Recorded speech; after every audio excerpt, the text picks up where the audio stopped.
hacia ustedes. Mi nombre les saluda Leandro Espino, y asimismo es pertinente hablar acerca de la videoconferencia presente, ¿no? Es una modalidad de conversatorio y al mismo tiempo es enriquecedor al tratarse de un conversatorio en contrataciones del Estado, pero no desde la perspectiva usual, no desde la perspectiva tal vez un poco arraigada técnico-jurídica, ¿no? El conversatorio tiene como una finalidad un poco más desde la perspectiva de los operadores logísticos. Por ende, en primer lugar, es el presentador y quien llevará la batuta también de este conversatorio es el doctor Carlos Álvarez Solís, quien estará encargado de poder hacer un poco más ameno el conversatorio, como mi persona también. Y los operadores logísticos y que integran este conversatorio y los cuales nos van a brindar una magnífica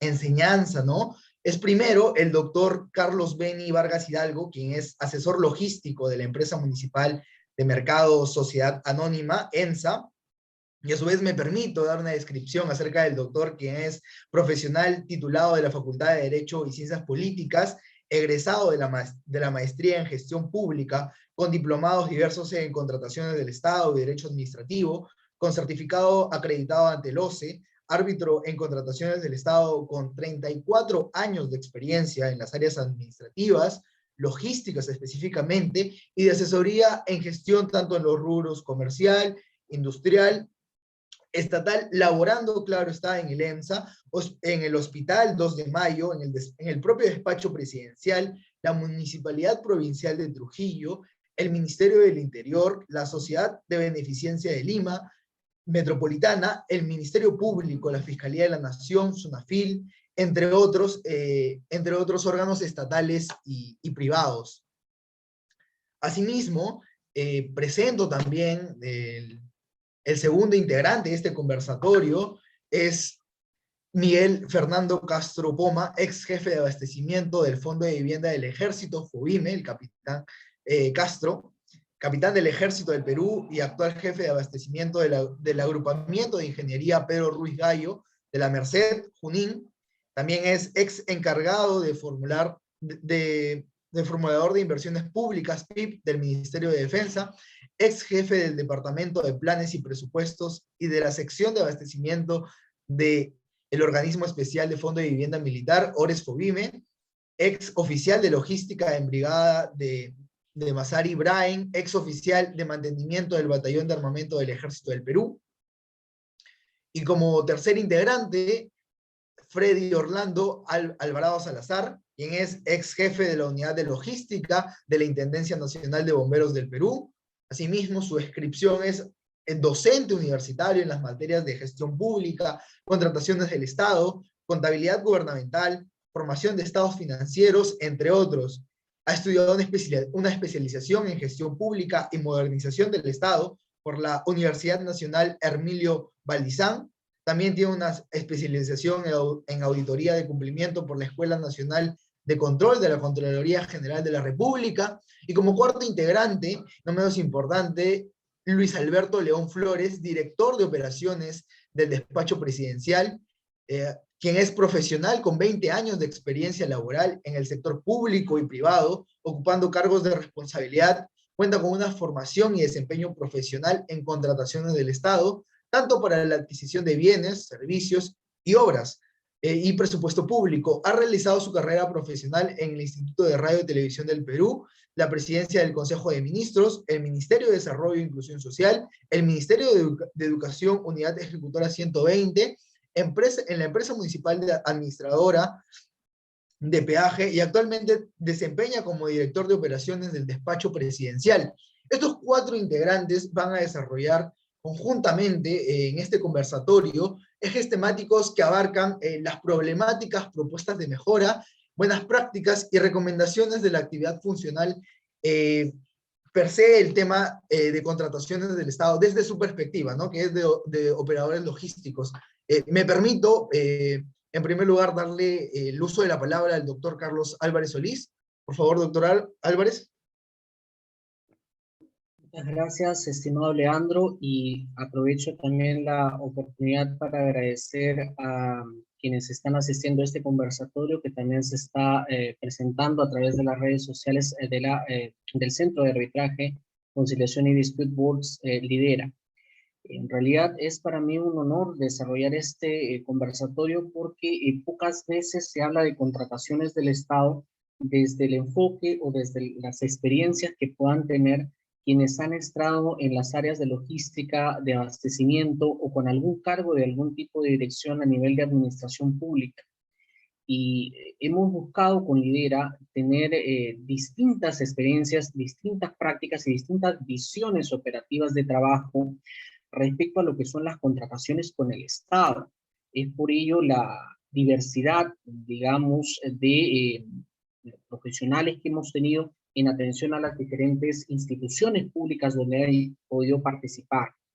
La dinámica también es un conversatorio, es quizá conversar, quizá trasladar y transmitir algunas experiencias a raíz de las consultas, a raíz de las intervenciones que buenamente pueda procurar mi persona para con cada uno de los intervinientes hoy en día en este panel y sin duda alguna poder con eso mismo enriquecernos en lo que respecta a la contratación pública estatal.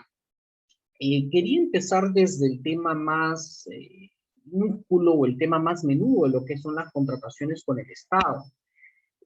Quería empezar justamente dando pie a que pueda el doctor Carlos Vargas Hidalgo hablar respecto de un tema que es muy claro y a veces muy controvertido en lo que es la contratación pública estatal. Hace algunos años atrás, cuando estábamos todavía en la vigencia del decreto legislativo 1017, que es la antigua ley de contrataciones con el Estado, se hizo el gran cambio de las famosas exoneraciones en el campo de contratación pública que se pasaban desde las 3 unidades impositivas tributarias hasta las 8 unidades impositivas tributarias y hoy que es muy comúnmente conocido como contrataciones de 8 UTs. Ello con dar facilidad y agilidad en la atención de necesidades en lo que son las entidades públicas. Mucho se habló también en su oportunidad cuando se hizo la modificación normativa respecto de que si este cambio iba a incidir en el tema de corrupción o no, y justamente en las actuaciones preparatorias o en las actuaciones que iban a venir para este conversatorio, el doctor Vargas Hidalgo mencionó respecto de una directiva que justamente se ha implementado hace poco menos de un mes y que iba a tratar de regular las contrataciones menores a 8 unidades impositivas tributarias y justamente comentó que iba a ser un importante aporte, dado cuenta de que se iba a hablar desde diferentes puntos de vista el tema de contratación pública, tratar de compartirnoslo hoy respecto de los alcances de dicha directiva. Doctor Vargas, no sé si lo podemos escuchar para que nos pueda compartir respecto de los alcances de las contrataciones de 8 ITs y en específico de la directiva que pretendría uniformizar criterios en todas las entidades del Estado respecto de este tipo de contratación. Buenas tardes. ¿Me escuchan, por favor? Sí, conforme. Ok. Gracias por darme el pase, doctor Álvarez. En primer lugar, agradecer al Centro de Conciliación Lidera, Centro de Arbitraje, Conciliación y Dispute Board por haberme invitado a ser parte de este conversatorio de contratación del Estado desde la perspectiva de los operadores logísticos. He seleccionado como punto de este conversatorio la guía que usted mencionó, que se llama, denominada la Guía para la Contratación de Bienes y Servicios Menores o Iguales a 8 IT, emitida por la Dirección General de Abastecimiento, la cual forma parte del Ministerio de Economía y Finanzas, la cual fue publicada el 28 de enero del 2022. Ahora empecemos con el desarrollo de esta guía, ¿no? ¿Qué son las contrataciones menores a 8 UITs? Hay que tener muy presente que las contrataciones menores a 8 UITs son un supuesto excluido de la aplicación del texto único ordenado de la Ley de Contratación del Estado, más conocido como el TUO, que permite a las entidades definir las reglas de sus contrataciones de baja cuantía como una herramienta para dinamizar su gestión administrativa. Ahora, ¿quién supervisa este tipo de contrataciones? Como todos sabemos, el OCE es la encargada de supervisar estas contrataciones. Las contrataciones menores o iguales a 8 OIT no deben ser utilizadas para evadir la aplicación del texto único ordenado de la ley, ya sea reduciendo intencionalmente la cantidad y monto de contrataciones con el fin de marcarla en dicho supuesto de exclusión y siempre evitar el procedimiento de selección que corresponda. Nosotros podemos contratar bajo este supuesto de exclusión objetos que se encuentran dentro del catálogo electrónico de acuerdo marco. Ustedes saben que el acuerdo marco ya tenemos varios contratos de los cuales nos regulan dichas compras. Por ejemplo, para montos superiores al mínimo establecido en cada catálogo electrónico de acuerdo marco, es obligatorio su uso. Ello incluso cuando se trata de contrataciones cuyos montos no superan las 8 UITs. En caso el valor de la contratación sea inferior a dicho monto, la entidad puede optar por utilizar el catálogo electrónico de acuerdo marco. Para lograr los objetivos de este tipo de contrataciones hay que tener muy en cuenta lo siguiente. Es indispensable que el proceso de contratación prevalezca la transparencia. Desarrollar una indagación de mercado rápida, teniendo como aliado al sector privado en parte. Es necesario un procedimiento ágil que permita a la entidad satisfacer de manera rápida y sencilla su necesidad. Y como ustedes saben, todos los contratos, la mayoría de contratos, se rigen bajo el derecho privado, es decir, aplicando el Código Civil. Ahora, ¿cuáles son los principios que debemos considerar en las contrataciones menores o iguales a 8 OIT? En toda contratación pública se debe considerar los principios establecidos en el TUO. El principio de economía, que es el ahorro máximo, es el ahorro de bienes, servicios y obras. Empleo razonable de los recursos propios. Es el valor por dinero. No, el valor por dinero es buscar un uso efectivo, eficiente y económico de los fondos públicos. Se debe tener en cuenta el presupuesto de riesgo para el Estado y para la sociedad, el medio ambiente y el valor. Después tenemos el principio de integridad, el principio de competencia, el principio de eficiencia y eficacia y sobre todo el principio de transparencia. Ahora que toda información debe ser clara y coherente a fin que las etapas de la contratación sean comprendidas por los proveedores, lo cual nos garantice la libertad de concurrencia. Ahora, ¿cuáles son los aspectos claves en las contrataciones menores a 8 OITs? Tenemos 3 aspectos claves que son el requerimiento, la interacción con el mercado y la supervisión interna. El requerimiento, como todos ustedes lo saben, como todos los logísticos que somos, es la solicitud formulada hacia el órgano encargado de las contrataciones para contratar un bien o un servicio que va a satisfacer la necesidad de nuestra entidad. ¿Qué es lo que debe contener el requerimiento?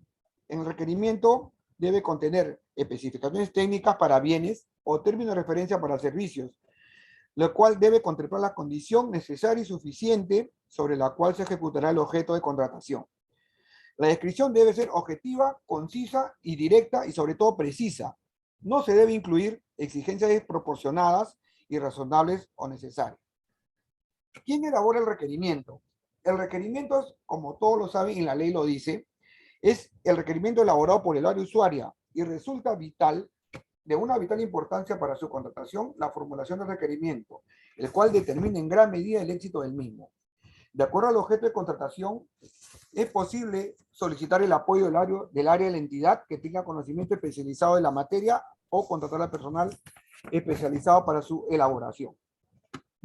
Antes de nosotros formular el requerimiento, las áreas usuarias deben tener en consideración lo siguiente: verificar, para el caso de bienes, la entidad deberá verificar que no se cuenta con el stock disponible en almacén. Y sobre todo, coordinar con el órgano encargado de las contrataciones para determinar si su necesidad se encuentra definida en una ficha de homologación, la cual en el listado de bienes y servicios comunes o en el listado electrónico, en el catálogo electrónico de acuerdos marcos. En dicho requerimiento, recoge las características técnicas ya definidas. Es posible que el área usuaria tenga claridad en su necesidad, pero no todas las características que debe considerar en su requerimiento, si es posible, ya que el área usuaria solo tiene claridad de su necesidad, pero para eso el órgano de las contrataciones es especializado de resolver las preguntas y, como se dice, afinar el requerimiento. Ahora, una interacción con el mercado, ya que nosotros siempre debemos tener un listado de proveedores por familias, ¿no? Por ejemplo, servicios, bienes, etcétera. Y depende, a veces se toma la contratación de personal especializado cuando el requerimiento ya es muy complejo o de un nivel muy avanzado. Interacción con el mercado.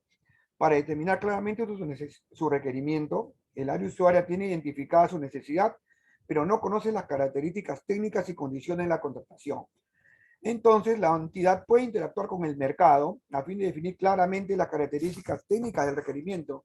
Esto es, llamar a proveedores mientras estamos en la etapa, a proveedores especializados del rubro en la etapa de formulación de los términos de referencia. Por ejemplo, nosotros ayer tuvimos una reunión con proveedores, ya que hay un requerimiento para instalar semáforos dentro de mi entidad, que como me dijo el moderador y el doctor Álvarez, yo trabajo en la empresa municipal de mercado, entonces vamos a poner un proyecto de plan de semaforización, perdón. Entonces vamos a poner 11 puntos, y usted sabe que muy pocos proveedores en el rubro manejan ese tipo de semaforización. Llamamos a 2 y ya nos dieron unas ideas de cómo nosotros ir elaborando los términos de referencia. Eso no significa que nosotros le vayamos a dar la propuesta, porque esto va a ser un proceso de selección en base a la indagación de mercado. Y esto es lo que se llama interactuar en el mercado. Ahora, ¿quiénes son los actores de la indagación de mercado? Tenemos dos actores principalmente, que son el área usuaria y el órgano encargado de las contrataciones, ¿no? Los actores de la indagación de mercado se deben reunir para revisar el requerimiento y asegurar que el mismo no contenga incongruencias, imprecisiones o actividades innecesarias, porque esto a la larga, ya en la etapa del proceso de selección, después de la convocatoria viene, ustedes saben, la etapa de formulación de consultas y observaciones, viene la formulación y ya vienen a veces, viene la elevación del proceso ante el OCE, y esto ya causa retrasos cuando el proceso está mal formulado, ¿no? Y en cada contratación los actores de la indagación de mercado van a mejorar al compartir sus conocimientos y capacidades, aumentando la sinergia entre ambos. ¿Qué beneficio del trabajo en equipo tenemos en la indagación de mercado? 1. Identificar claramente las posibles fuentes para indagar el mercado. 2. Identificar la madurez tecnológica de las posibles soluciones. 3. Identificar las estrategias para adquirir los bienes y servicios. 4. Identificar la disponibilidad de las pequeñas empresas o las microempresas. 5. Identificar los elementos clave para definir o mejorar el requerimiento o desarrollar una mejor estrategia de contratación. Ahora, ¿cómo identifico los potenciales proveedores? ¿Cómo identifico si un proveedor es MIPE? Ustedes lo saben que para eso podemos entrar a consultar en la página web del Ministerio de Trabajo, consultas MIPE, Index, y ahí nos sale si el postor o el participante del proceso o el que estamos invitando es una empresa de la micro o pequeña empresa. Se verifica el estado de la condición y ya nos arroja la ficha. Hay que recordar que las contrataciones menores a 8 UITs es un espacio idóneo para promover y reactivar el mercado nacional, local y de las micro. ¿Correcto? Ahora, ¿cómo identifico si un proveedor es local o nacional? Para verificar el domicilio consignado, tenemos el Registro Nacional de Proveedores, ¿no? Donde si el cliente no cuenta con RNP, ustedes saben, todos creo local o logísticos sabemos que cuando la compra es menor a una UIT, no necesita el RNP. Pero, ¿qué fuentes puedo yo revisar para identificar potenciales proveedores? Todos sabemos que tenemos 3 fuentes. Los precios históricos de la entidad, se hace con un proceso similar al que se va a convocar, o las páginas web, ¿no?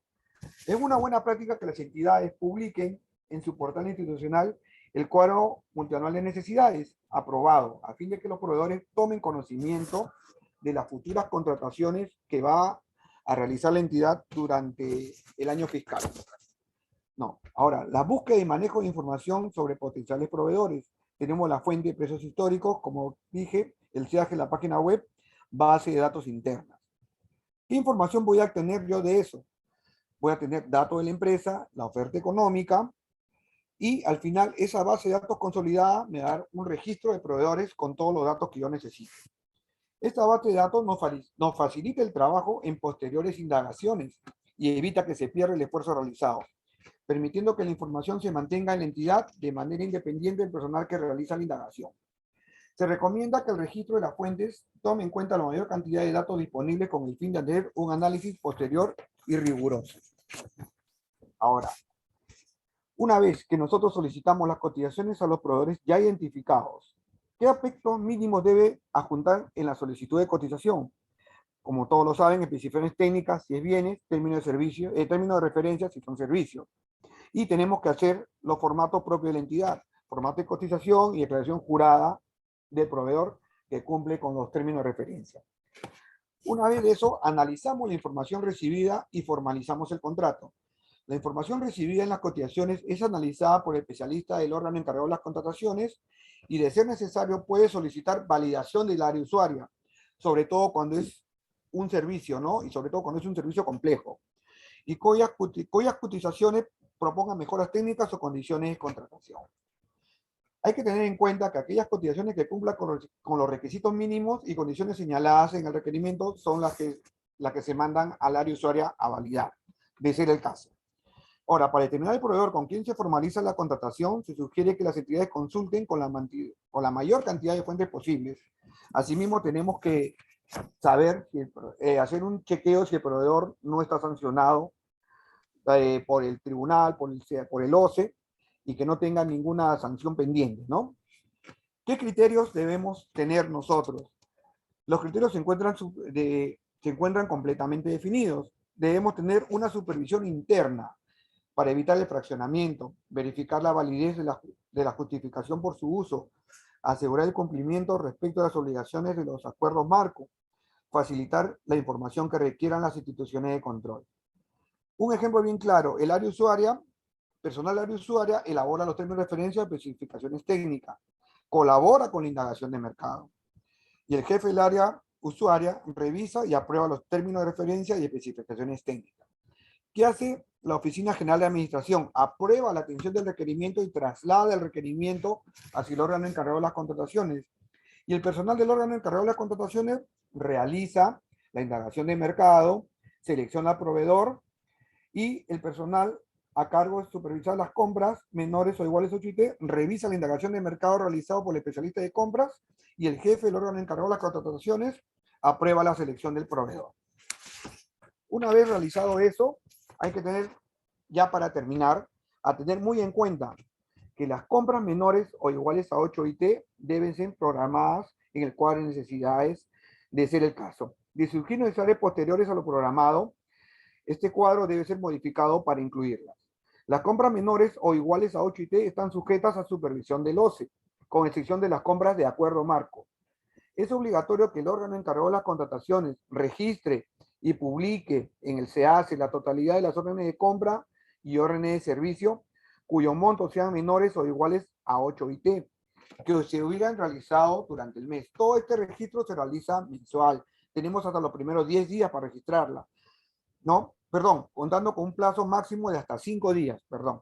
La información de las órdenes de compra y servicio que se registran en el enlace debe ser idéntica al documento final. Hay que recordar que el proveedor no debe encontrarse impedido para contratar con el Estado y que le son aplicables las sanciones previstas en el texto único ordenado de la ley. Al interactuar con el mercado, las entidades dan a conocer la forma de compra del sector público, precisando las principales diferencias con el sector privado, lo cual nos genera interés en potenciales proveedores, promoviendo la competencia. Se recomienda también que las entidades aprueben lineamientos internos que regulen dichas contrataciones para ser identificadas, las actuaciones de interacción con el mercado libre y evitar inconvenientes de la ejecución contractual. Toda entidad debe trabajar una directiva menor o 8 igual a UIT, a 8 UITs. Esta directiva de la que estoy hablando es la que emitió la Dirección General de Abastecimiento, la cual debe implementarse a nivel nacional en todas las entidades del Estado. Y los anexos que ya anteriormente les nombré, los términos de referencia, su cuadro, su declaración jurada del postor. Eso sería todo por mi parte, doctor Álvarez. Estoy ya a responder las preguntas de los participantes. Estimado doctor Vargas, agradezco su intervención. Rescato algunas particularidades muy interesantes. En algún momento la normatividad de contrataciones con el Estado fijaba para lo que es la determinación de valor referencial o valor estimado la denominación de estudio de mercado. Evidentemente uno se hacía la idea a las fuentes de lo que sería el estudio de mercado Y luego pasan al tema de indagación de mercado. Muchos no se mencionaban que fue para distinguir entre lo que era valor estimado y valor referencial, pero ahora se está utilizando el término interacción de mercado, y de hecho la normatividad, la propuesta que se está buscando a través de la Dirección General de Abastecimiento es la interacción de mercado. Y me pareció muy valioso el ejemplo que puso respecto del tema de semaforización, ¿no? Así De la es. instalación de semáforos. Porque no puede esclarecer a qué nos referimos con este cambio, ¿no? Porque de estudio de mercado e indagación de mercado podríamos ver el tema de la variante de valor referencial y valor estimado, que en un momento fue desaparecida sobre el año 2018 y luego volvió a aparecer con una modificación normativa a nivel de reglamento de la ley de contrataciones, ya Ya, estando en el tubo de la 3225.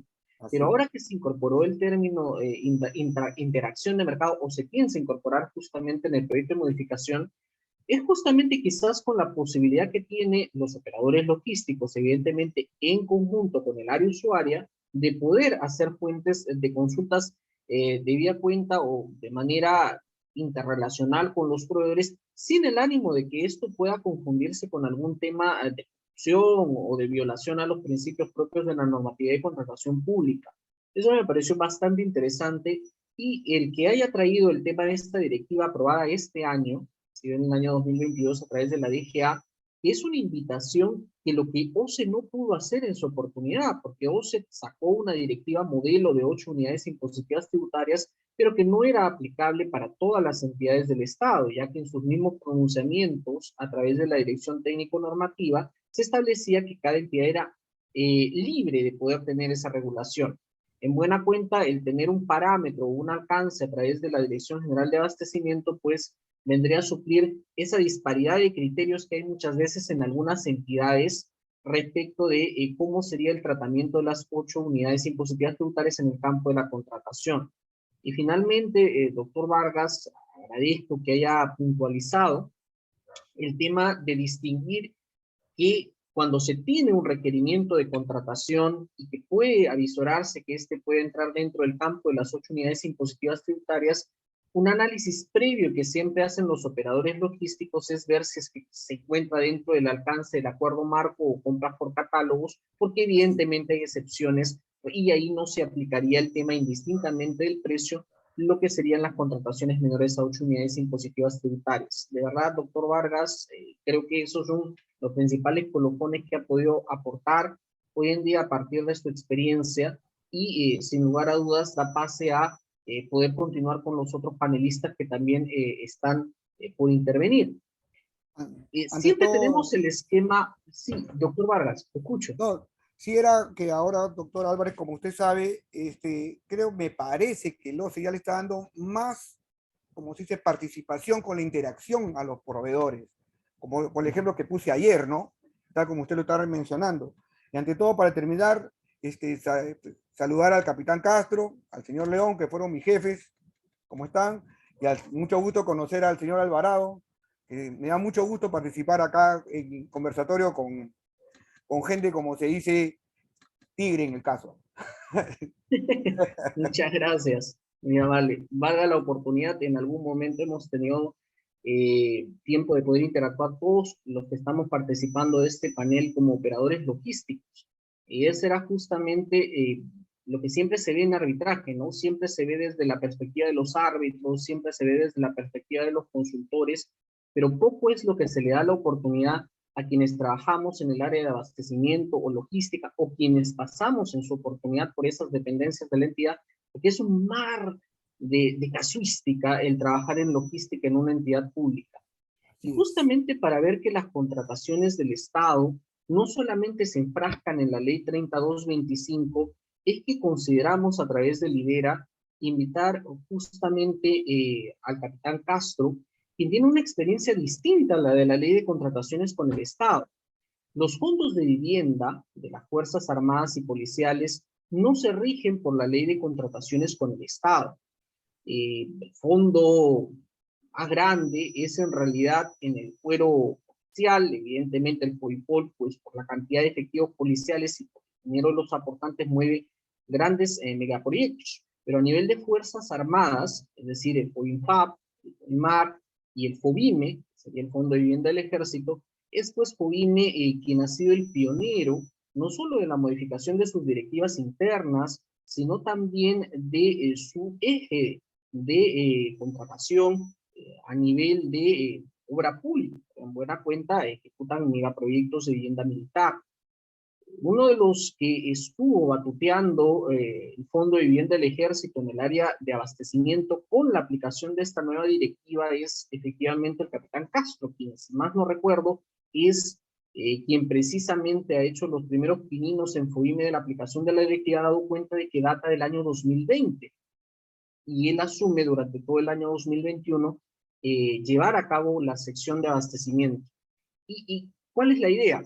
Quizá acá, a través de la experiencia del capitán Castro, compartimos cuáles son esas particularidades de esta directiva que está a nivel de un fondo de vivienda del Ejército a nivel nacional y que quizá puedan ser algunos aportes para lo que sería la ley de contrataciones con el Estado, que como ustedes saben, estimados amigos, cambia o fluctúa constantemente. Tenemos cada cierto tiempo alguna variación normativa y puede que a raíz de la experiencia de los fondos de vivienda de las Fuerzas Armadas y Policiales se capten algunas ideas o se capten algunos elementos para la contratación pública. Recuerdo uno de ellos antes de cederle el uso de la palabra al capitán Castro. Por ejemplo, las contrataciones exoneradas de lo que serían los procedimientos de contratación, porque así se le llaman, la ley de contrataciones se llama procedimiento de selección, allá en los fondos militares se les denomina procedimientos de contratación, y la exoneración de esos procedimientos no son las 8 UTs.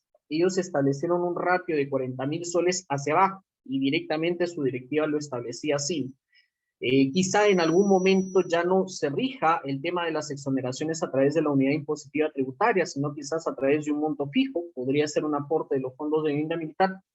Y a partir de esto es que le cedo el uso de la palabra al capitán Castro, a efectos de que nos pueda compartir quizás algunos aportes desde la perspectiva del trabajo que en su oportunidad realizase en el Fondo de Vivienda del Ejército del Perú. Capitán Castro, lo escuchamos. Bueno, muchas gracias, Carlitos. Ante todo, primero agradecer la invitación. Es para mí un honor compartir la sala con profesionales de tan amplia experiencia, ¿no? Nuevamente agradecido por la invitación. Y como ya me antecediste, sí, precisamente yo vengo de una experiencia que viví el año 2020, cuando no pudimos utilizar la plataforma ni estábamos anclados a la ley de contrataciones. Tuvimos en un momento, por así decirlo, una crisis, porque no sabíamos cuál iba a ser los mecanismos que teníamos que emplear de una manera correcta para hacerlo todo transparente. Entonces vimos que el espíritu de la ley de contrataciones, cuya nobleza se enmarca en el tema de la eficiencia del gasto, un eje en el cual podíamos nosotros seguir y usarlo, poder emplear toda la normativa que ya tenía, adaptado, ¿no? Definitivamente a las necesidades que teníamos como fondo de vivienda. Es ahí, en ese interín, en donde nace la directiva, ¿no? Donde fuimos ajustando, pero todo enmarcado en la ley de contrataciones, que como mencionaba, o sea, es una buena norma que avala los procedimientos de las compras.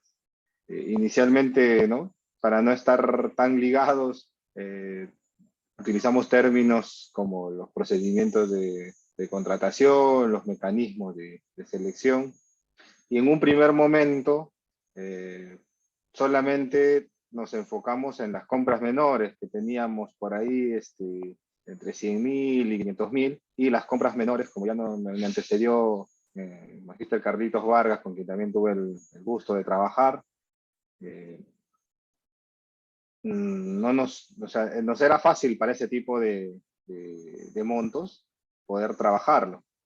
Pero ya se vino una situación particular cuando tuvimos que lanzar un proyecto de más de 80 millones, ¿no? Que ahora es el proyecto del Condominio Los Andes, un proyecto de vivienda para el personal militar, 174 oficiales beneficiarios.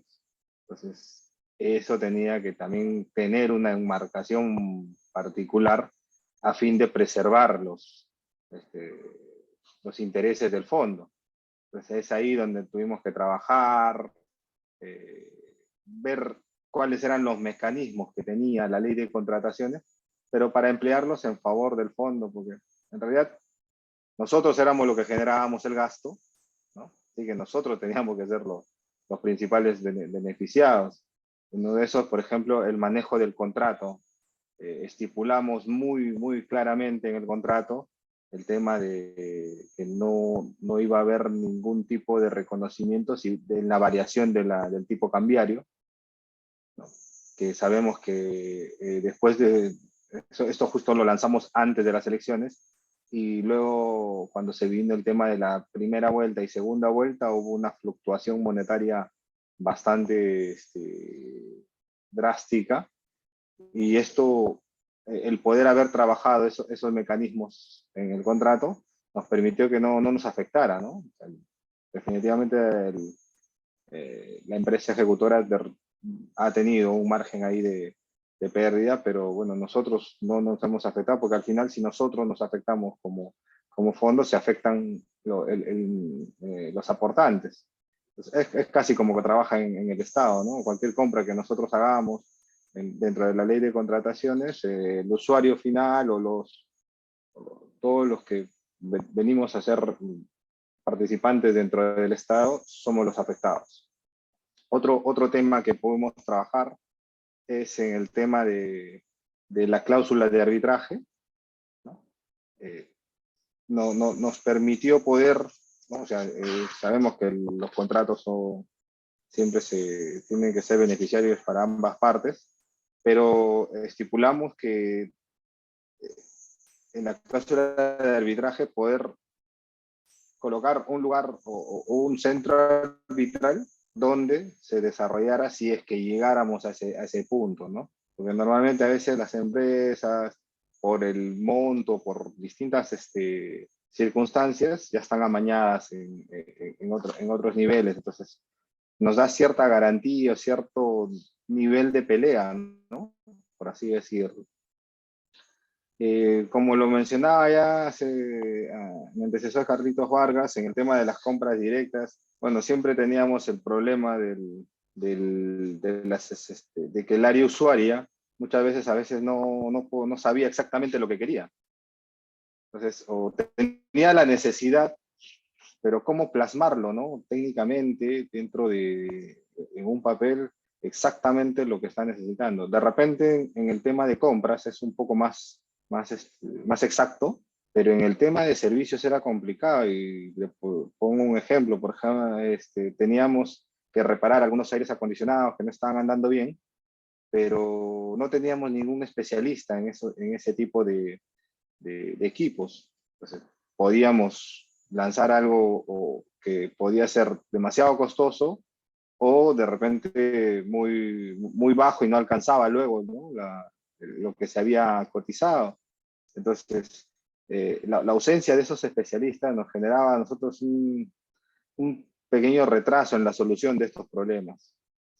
Luego, y eso que en el ejército contamos, ¿no? con profesionales de distintas especialidades. Tenemos oficiales de ingeniería, oficiales de ingenieros civiles, arquitectos, ingenieros de sistemas, de telecomunicaciones, ¿no? Pero para algunas cosas puntuales no hay, pues, ¿no? Realmente los especialistas. Y me imagino que ese problema se agrava más en los otros estamentos, ¿no? del Estado, que no cuentan con este tipo de personal capacitado. Y bueno, en su mayoría ese sería el aporte que puedo alcanzarles, Carlitos, si tuviesen alguna pregunta. Claro, doctor, me permito continuar con este coloquio tan interesante, y es primero una pregunta, una incógnita acerca de cuál es un concepto acerca de la liquidación privada. ¿Cómo la puede definir la liquidación privada dentro de su perspectiva, ¿no? ¿Cómo así exactamente? ¿Orientado hacia qué?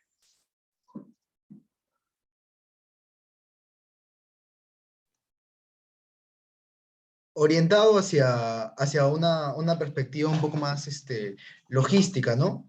Más o menos dentro de la experiencia que usted ha abarcado. Bueno, por ejemplo, en el tema de nosotros, el rango de proveedores con lo que trabajábamos era bastante acotado por el tema de que los procesos se lanzaban con una invitación. O sea, manteníamos todos los principios en los cuales nace la ley de contrataciones, ¿no? Pero de todas maneras le poníamos ciertos filtros un poco más estrictos para poder nosotros obtener, como así decirlo, una mayor garantía. Por ejemplo, uno de los filtros que colocábamos fuera que no tuviesen ningún tipo de vínculo con el tema de corrupción, ¿no? Las cláusulas anticorrupción, el tema de que no tuviesen algún tipo de investigación en el caso de Odebrecht para lo que es obras, ¿no? Y así, o sea, trabajamos por ese lado para poder acotar un poco el universo de proveedores. Claro, doctor. Y respecto a lo que ha tratado acerca de esas complicancias dentro del área usuaria, ¿cuál sería la solución más pertinente para este tipo de obstáculos, ¿no? Creo que mencionaba acerca de los especialistas. ¿Ese sería el único acápite para eso o es que aparte de ello o aunado a eso hay otra facultad para poder mejorar estas complicancias? Claro, por ejemplo, ¿no? O sea, si nosotros en ese momento que teníamos la necesidad, llamábamos a alguien para que nos cotice, en un primer momento siempre te hacían la cotización, pero ya querían como que amañar el proceso y ligar por algún momento, por así decirlo, ¿no? La contratación. Se optó en un momento por de repente asignar un presupuesto para el tema de diagnóstico de la necesidad. Entonces, cualquier profesional podía venir, hacer una evaluación y decirnos, ¿no? O sea, sin necesidad de que él sea el que nos va a proveer. Y era algo más confiable, era una fuente más fiable, debido a que ya él obtenía un rédito, un pago, porque sabemos todos de que los conocimientos tienen un costo, ¿no? Entonces nadie viene así de la nada y te apoya. O por ahí puede ser una vez, dos veces, o para cosas pequeñas, pero para cosas que sí son onerosas, o sea, si generan un impacto económico fuerte, asignar un presupuesto para la finalidad del diagnóstico. Y ahí, así nosotros poder establecer un correcto los requisitos para poder realizar los trabajos. Ese fue el mecanismo que se estuvo implementando para poder tener unos mejores resultados en lo que es la solución de los problemas de las áreas usuarias. Cuando ya se trataban de temas muy especializados, ¿no? Porque también teníamos el tema de el mantenimiento del sistema contra incendios. Entonces, no hay muchas personas que conozcan todo el tema del manejo, o hay algunas que conocen la parte hidráulica, otras que conocerán la parte electrónica, y el sistema consta de muchos componentes, incluso el tablero. Puede estar dañada la parte de las tuberías, que sería algo estructural, pero el tema electrónico también es fundamental. Entonces, ese interín es lo que se solucionó con este tema de presupuesto que asignamos, ¿no? Muchas gracias, Capitán Castro. Creo que esa visión es un poco distinta, ¿no? Y acerca de esto de lo que hablaba de las áreas usuarias, creo que en su totalidad ha logrado satisfacer la pregunta, ¿no? La duda que tenía. Muchas gracias, Capitán Castro. Ha sido muy enriquecedor desde su experiencia, claro está, y agradecido, ¿no? Agradecido por la organización y el agradecimiento de mi parte, ¿no? Muchas gracias, Capitán Castro. Gracias a ustedes, gracias a todos. Ahora sí, es pertinente pasar con el siguiente especialista, que es Freddy Alvarado Salazar. Le doy el pase para que pueda brindar los ítems correspondientes.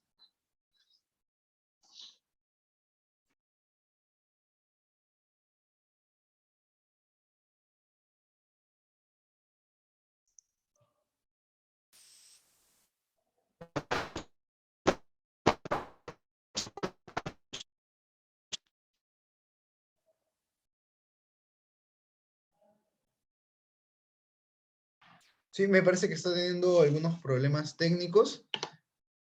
Sí, ahorita me comunico con el área de eventos para que pueda solucionar. Bríndenme un momento, por favor, a los participantes, las disculpas del caso. Ya lo están solucionando por el interno, así que para brindar mayor celeridad a este coloquio, doy pase al señor León para que nos pueda brindar desde su perspectiva los ítems correspondientes. Adelante.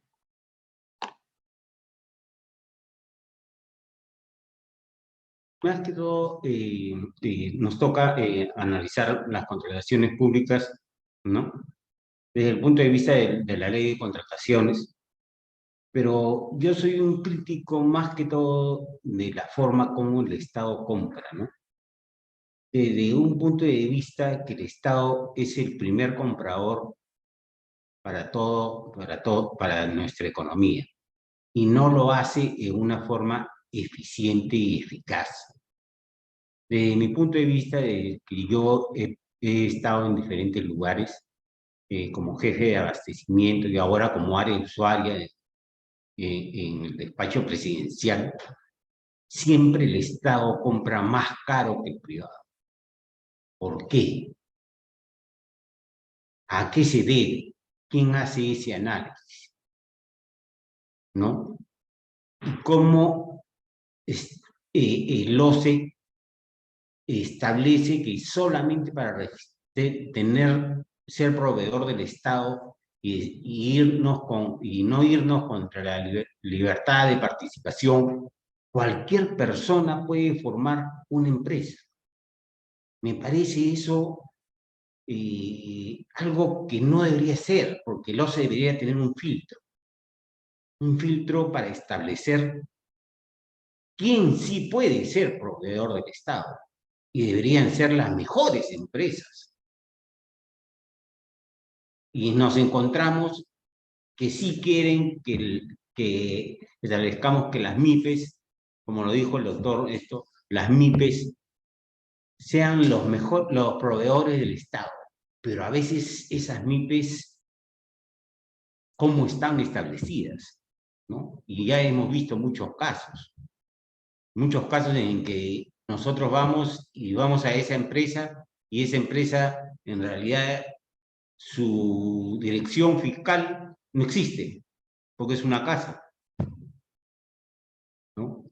Y el OCE no se ha dado ni siquiera esa molestia de tener un filtro, de establecer si es que en realidad yo tengo como empresa tengo una razón social y tengo un local. Eso mínimamente no lo hace, ¿no? Entonces yo puedo formar una empresa y poner la dirección que ni siquiera es mi dirección, porque en muchos casos se ha dado ese hecho. No es ni la dirección de la empresa. Vas, tocas la puerta y no es la dirección de la empresa. No, acá no ha funcionado nunca, le dicen, ¿no? Entonces, esos aspectos creo que es lo que nosotros debemos como logísticos establecer por qué el Estado no puede comprar económicamente, eficaz y eficientemente, ¿no? Por una serie de razones que yo las he analizado desde el punto de vista tanto como desde el punto de vista de área usuaria como parte del órgano encargado de las contrataciones, ¿no? Porque las áreas a veces ya tienen hasta su mismo proveedor que les va a atender y dicen, no, tú ya lo coordinaron ellos previamente. Y el órgano encargado de las contrataciones tiene a veces muchas falencias en el sentido de no entender qué es un estudio de mercado, ¿no? Ahora, como el doctor Vargas estableció, ya se está haciendo, ya se va a cambiar la ley y va a ser como una coordinación entre los proveedores y los posibles postores, ¿no? Que debería haberse, eso se ha debido hacer mucho tiempo, ¿no? No porque yo me reúno como jefe de abastecimiento con los mejores proveedores de algo, yo ya estoy llegando a un acuerdo ficticio, ¿no? No, porque me estoy reuniendo con 10 empresas, supongamos, que me pueden dar un rayos X especial, ¿no? Que son las 10 empresas que están acá. Y que yo les diga, ayúdenme a hacer unos términos de referencia donde puedan participar todos, ¿no? Porque no tenemos el especialista en ese tema. Pero no ayúdenos a ayudarnos a ellos, ¿no? No, ayúdenos a hacer una compra eficiente para el Estado y que el proveedor entienda que ese dinero es de todos, también parte de él y también parte de nosotros y de la ciudadanía especialmente, ¿no? Que la compra debe ser eficiente y eficaz, porque si el proveedor entiende que la compra eficiente y eficaz es cuando él se lleva la parte que gana, no estamos haciendo una compra eficaz en el Estado. Son pequeños análisis que yo dejo para que, con esto que el doctor Vargas nos ha contado, que ya la dirección de abastecimiento está tratando de cambiar esa idea, me parece lo más lógico, porque antes los operadores logísticos siempre han tenido temor, porque si no llega la OSI y dice, no, ¿cómo se llama? Tú te reuniste con los proveedores anteriormente, pero no porque nos hemos reunido, claro, si me reúno con un solo proveedor, ahí sí, pues, ¿no? Estoy dirigiéndolo a él, pero si nos reunimos con los mejores proveedores que hay y hacemos entenderle, como les digo, a los proveedores que no es que estemos dirigiendo la compra, sino queremos saber cuáles son los mejores aspectos que podríamos tomar para establecer una especificación término o una especificación técnica para bienes o término de referencia para bienes y servicios y hasta para obras. También se podría hacer, porque hay el concurso de oferta donde yo podría darle a la empresa todo esto, pero hay aspectos técnicos del ingeniero que sí se podrían tener en cuenta hasta en el Ministerio de Transportes, ¿no? Hacer un plan nacional de vías donde no todos ¿cómo se llama? Los alcaldes, cada uno establezca qué es lo que necesita en sus vías, hacen sus vías, pero no hacen conexiones con las vías principales que hace la municipalidad. Creo que el Estado tiene que hacer una revolución para sus compras, ¿no? Ese es mi aspecto, ¿no? Mi alcance, mi pequeño alcance. Gracias. Muchas gracias, señor Luis Alberto León. Y respecto a ello, y es cierto, ¿no? Que hace falta un filtro, hace falta tal vez una revisión un poco más exhaustiva y un análisis, pero ¿es acaso que a mi perspectiva el OS en realidad no puede hacer, tiene una sanción, una sanción respecto a los proveedores que no pueden o que no hacen, que no siguen un debido procedimiento, y fuera de eso también se debe acotar que existe una vigencia en la inscripción del RNP, ¿no? Es que no basta con esta vigencia, con esta inscripción, este procedimiento que siguen los proveedores, y aunado a ello, la sanción del OCE no basta. Más allá de los filtros, ¿qué otra recomendación o qué otro cambio estructural se debe hacer para poder llegar a un mejor desempeño, a un mejor desenvolvimiento y llegar a poder tener al mejor postor, al mejor proveedor? No quedarnos con lo último, ¿no? Como se podría decir, y lo que pasa usualmente en las entidades. Yo creo que la revolución debe ser que los proveedores deben entender, ¿no? Que al venderle al Estado no es que le esté vendiendo al Estado, le está vendiendo a todo el país, ¿no? Le está vendiendo a todo el país y debe darle un buen producto o un buen servicio, porque eso hace que esa mejora vaya hacia el ciudadano. Si no entendemos eso, como proveedores, no va a haber un cambio radical. El proveedor debe entender que al venderle al Estado, está vendiendo al ciudadano, porque el Estado compra para el ciudadano, no compra para sí mismo. Y es el dinero del ciudadano. de a pie. No es mi dinero lo que yo estoy pagando, es el dinero del ciudadano. Y creo que en eso sí el OCE tiene que hacer conversatorio, tratar de ver que nuestra clase empresarial entienda eso, ¿no? Claro, muy, muy de acuerdo, señor Luis Alberto, con esto de de concientizar en realidad a los proveedores y tal vez no solamente a los proveedores, sino a los que están inmersos dentro de esta esfera, ¿no?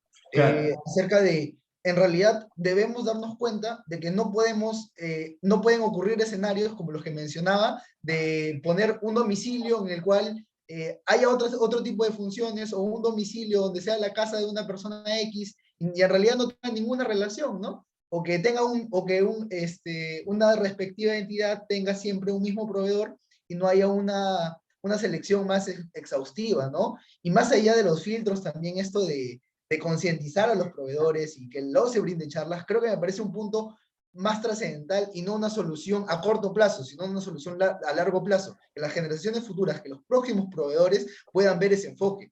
Muchísimas gracias, me siento muy contento con la respuesta que me ha brindado, con la respuesta que le he dado a los participantes. Un gusto tenerlo siendo parte de esta charla tan interesante, de este coloquio, señor Luis Alberto León. Muchísimas Gracias, gracias. muy amable, gracias. Yo también les agradezco a todos la participación y espero haber colaborado un poquito en, en poner esos cambios que debemos realizar, ¿no? En la forma de pensar que es la contratación pública para mí, ¿no? Gracias.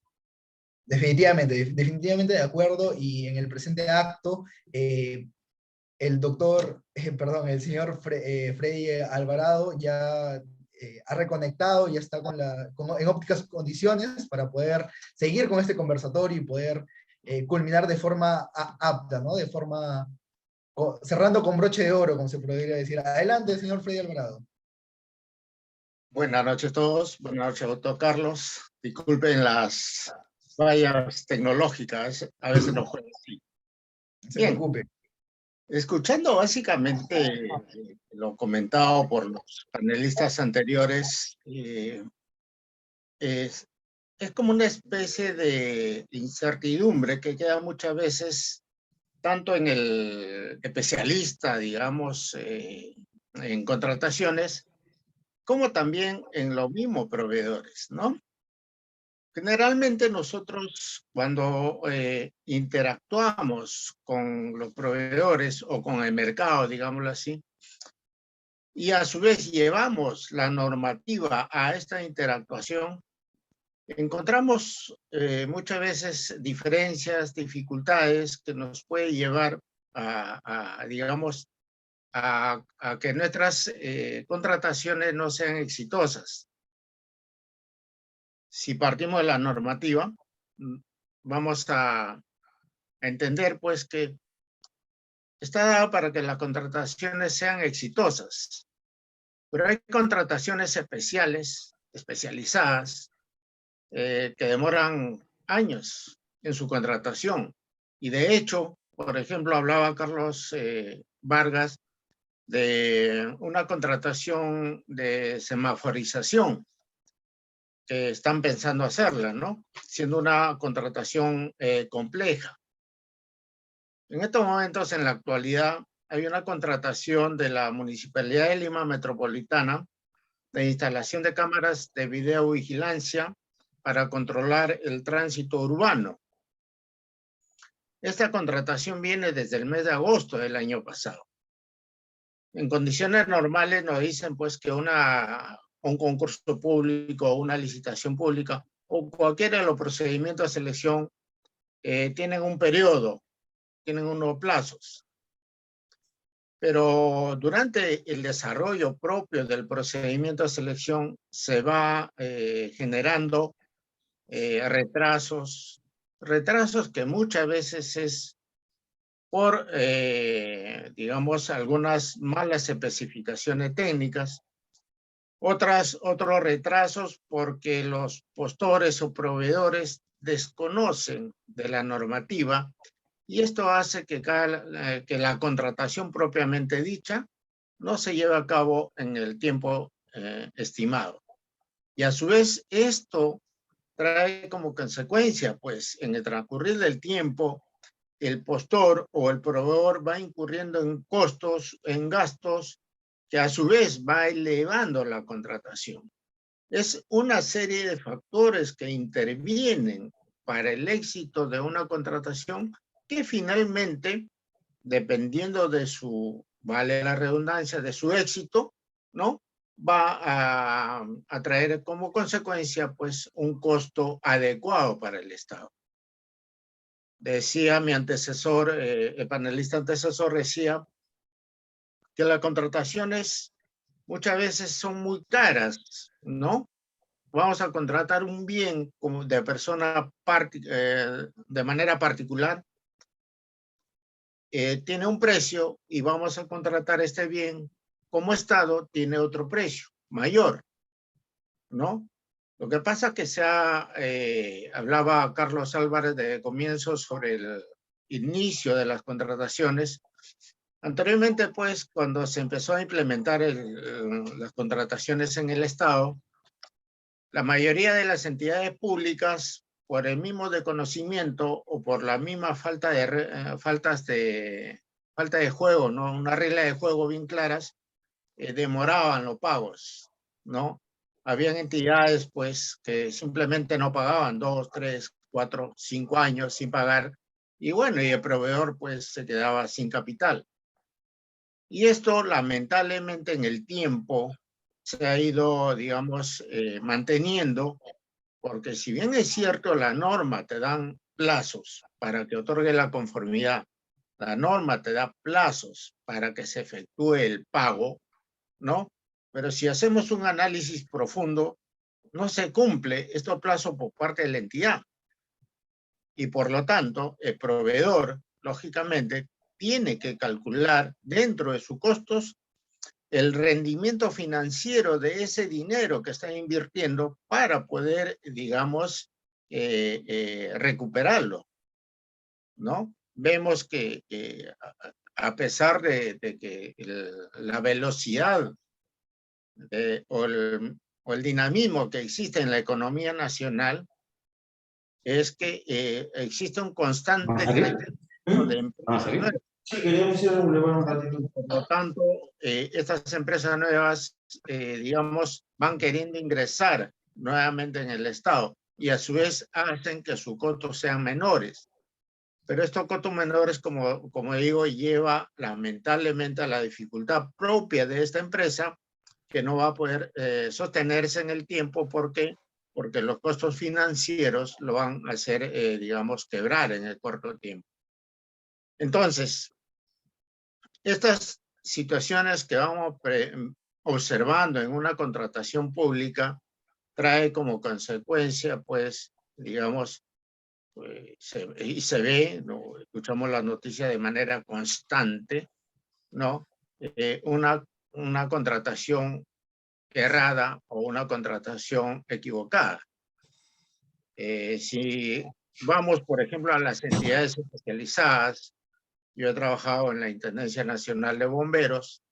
Si vamos a sus propios almacenes, vamos a encontrar equipos de protección personal, que son equipos que utilizan únicamente los bomberos, porque son aquellos que los protege del humo, le protege del calor que causa un incendio, ¿no? Para poder rescatar a las personas o a los seres vivos dentro de un lugar donde hay el desastre. Pero sin embargo, encontramos bienes sin uso, ¿no? Que datan del año 2018, 2019 y están en controversia. ¿Y por qué? Porque dice, cuando el área usuaria hace un requerimiento, dice que ellos llaman capucha, ¿no? A una protección que baja bajo el casco, tipo pasamontaña que cubre el cuello, ¿no? Y ellos en su requerimiento hacen que esta capucha llegue a la altura del hombro, más o menos ahí. Pero el proveedor hizo la entrega del bien, ¿no? Que la capucha llegaba solamente al cuello. Y por ese detalle, estos bienes están detenidos. Y los bomberos, ustedes ven de manera constante en las emergencias que existen, pues utilizan los trajes que están rotos, que están totalmente gastados, ¿no? Teniendo bienes allí. Y así una serie de bienes que se encuentran almacenados, que tienen una serie de dificultades, pero que no se dan el uso. Incluso ya han sido pagados, ¿no? No, estamos hablando pues de bienes que costaron en su momento 9 millones, 10 millones, 15 millones de soles. Entonces, ahí el análisis que podemos sacar de estas situaciones y de la normativa propiamente dicha es que el Estado, el organismo rector del Sistema Nacional de Abastecimiento, debería pues establecer algún mecanismo cuando se trate de bienes especializados, ¿no? Que den el margen pues de, digamos, la situación, ¿no? Para poder adquirirlos. Cosas que en la práctica, cuando salimos al mercado, encontramos un solo proveedor que vende digamos, este bien, ¿no? Que se diferencia únicamente por el tamaño. Volviendo al tema de la capucha, ¿no? El tamaño se diferencia únicamente es que una llega al cuello y la otra llega al hombro, ¿no? Esas diferencias no protegen nada, pues según especialistas en la materia, no protegen nada al bombero. Entonces, allí, por el cumplimiento de la normativa que hice, el área usuaria, la oficina de abastecimiento logística y el proveedor son los responsables de cumplir estrictamente con las especificaciones técnicas o con lo requerido en el área usuaria. ¿No? ¿Qué hacemos? Allí viene el tema pues de conciliación. Ya conciliación ya es un tema que finalmente van a definir los árbitros. Pero mientras tanto, los bienes están perdiendo su vigencia por obsolescencia. Y es más, ya han perdido vigencia porque ya hay otros trajes con mayor protección y con mayor capacidad, digamos, de respuesta ante quemaduras, ante incendios. Y por lo tanto, pues ya no, esos bienes ya no son vigentes. ¿Qué conclusión puedo sacar? Que este gasto realizado por ese Estado simplemente no ha sido un gasto rentable. No ha habido la rentabilidad del gasto, el que llamo yo, ¿no? Y así una serie de cosas. Bien, otro punto que también, digamos, genera situaciones complicadas es cuando las áreas usuarias realizan su requerimiento, ¿no?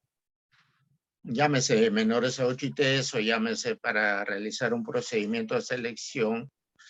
Y generalmente estos requerimientos no te describen exactamente bien o no te describen exactamente. A ver, me traes un helado. no nos lleva a, digamos, a una Que comer rico. contratación con éxito, ¿no? Y nos trae como pues dificultades, lamentablemente, el retraso en las contrataciones. El día de hoy, por ejemplo, estuve revisando la contratación de un abogado especialista en defensa legal de los gerentes públicos. Y en el gerente público había sido denunciado por su superior, la titular de una entidad, y el día lunes le van a ver su audiencia. Y el abogado aún no ha sido contratado. Entonces el área usuaria dice, bueno, para ello hay una directiva, hay una normativa de contratación de defensa legal, ¿no? Entonces el abogado, perdón, el área usuaria nos dice que hay que contratar al abogado. Y converso con el abogado, lo que decía la interacción con el mercado. Le digo al abogado, ¿tiene usted experiencia en estas situaciones? No. ¿Tiene experiencia? No. Entonces, la contratación propiamente dicha ya no es un éxito, ¿no? Ya retrasa. ¿Y cómo hacemos con esta defensa que es para el día lunes? Entonces, son situaciones que nos ponen en un determinado momento en solucionar interactuando directamente con el mercado. Entonces, para resumir todo, el éxito de la contratación básicamente radica en la interacción que se debe realizar con el área usuaria y con los potenciales proveedores, dándole oportunidad lógicamente a la apertura general a todos los proveedores que puedan pues prestar el bien o el servicio. Eso sería todos. Gracias. Muchas gracias, señor Freddy Alvarado. Y relacionando, ¿no? Precisamente con lo que decía anteriormente el señor Luis León, ¿no? El doctor Carlos Vargas también, acerca de este registro de proveedores y cómo es que no tienen esa minuciosidad, ¿no? Cómo no tienen ese empeño para poder darse cuenta de ciertos aspectos, ¿no? Que son importantes y que usualmente, como lo explayaba, que en la praxis por una mínima cosa, por un mínimo detalle, hacen que prácticamente sea inútil, ¿no? Inválido, que no se pueda utilizar. O sea, por una cuestión de centímetros dentro de la capucha que mencionaba, no se puede utilizar.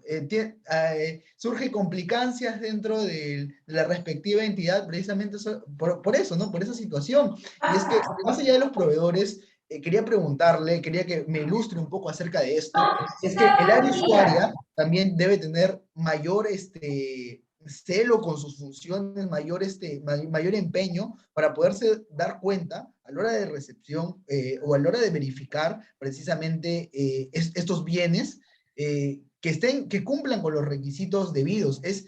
También se le puede, disculpe por ser tan tajante y decir que también debe ser responsabilidad, ¿es acaso que también debe haber ello o cómo es la situación? Por favor.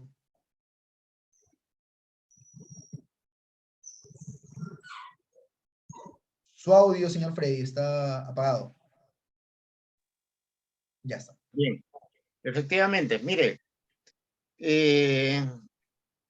las situaciones del área usuaria básicamente en la mayoría de entidades donde he elaborado es que no hay personas especializadas en realizar sus requerimientos, ¿no?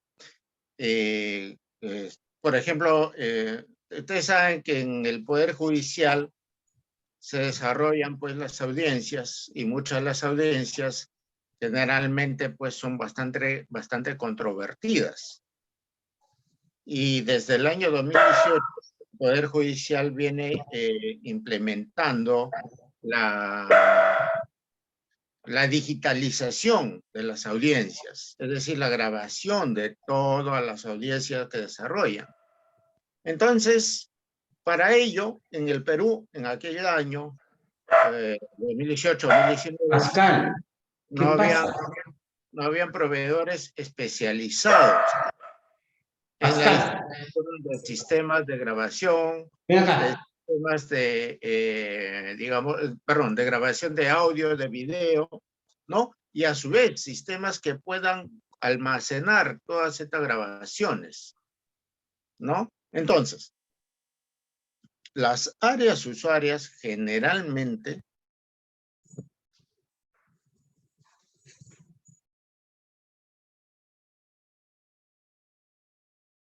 ellos deben estar dotadas con personas especializadas de acuerdo al rubro donde trabajan, ¿no?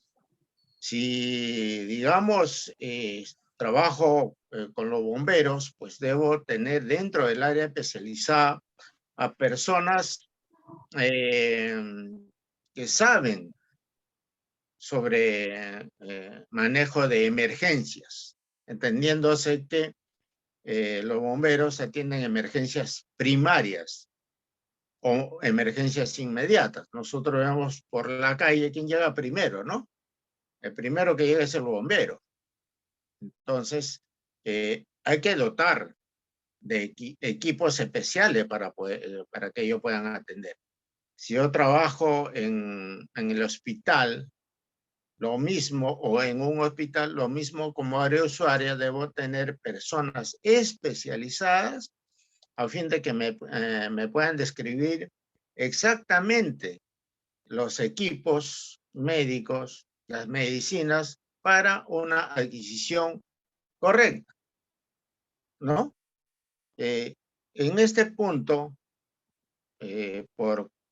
digamos, por conocimiento, una entidad pública requirió comprar la construcción de un hospital, ¿no? Con todos los ambientes bien definidos, bien hechos, un hospital moderno,